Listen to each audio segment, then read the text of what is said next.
One of the biggest questions of our cultural moment is, what is the church? Some people may think that the church is a building. Others may think about the church as an organization that puts on events. Others may think about the church as an institution. And it's reasonable why that would be thought of the church.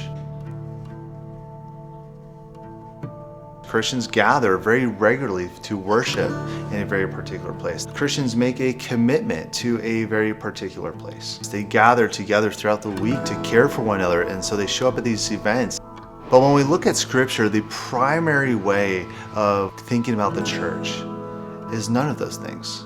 The church is primarily the family of God. The church is primarily a people. It is primarily a community. It's primarily a body.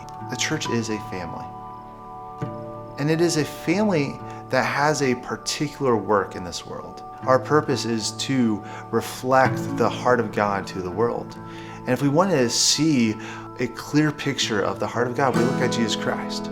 Because in the Gospels, we see a picture of God in the flesh. We see in Jesus one who is fully man and fully God. He perfectly reflects God's heart for us. One of my favorite stories that Jesus told is in the Gospel of Luke. There are 100 sheep that's owned by this one shepherd. And one day, one of the sheep is missing. And so the shepherd leaves the 99 to pursue the one. That is a picture of God's heart. That is meant to be formative for the church as well. That the church exists to pursue the lost.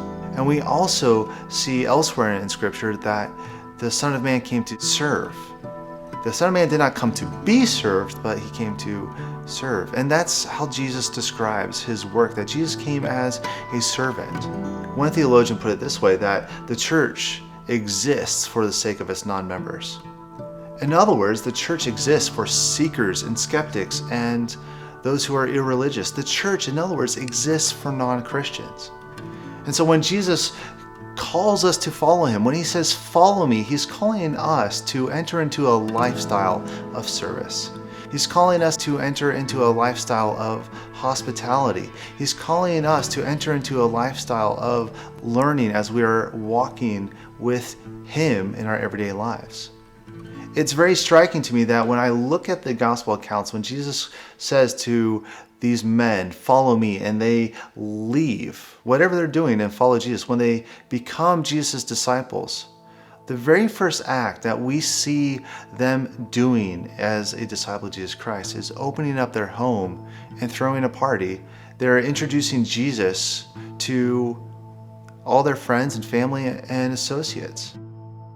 The lifestyle of one who follows Jesus is a lifestyle of hospitality. And so as we are following the way of Jesus for the good of Westchester, we are committed to learning about the way of Jesus together, because that is how Jesus calls us to follow him. He calls us to follow him together because we are a family of missionary servants. When you're hungry, you're thirsty, you're tired.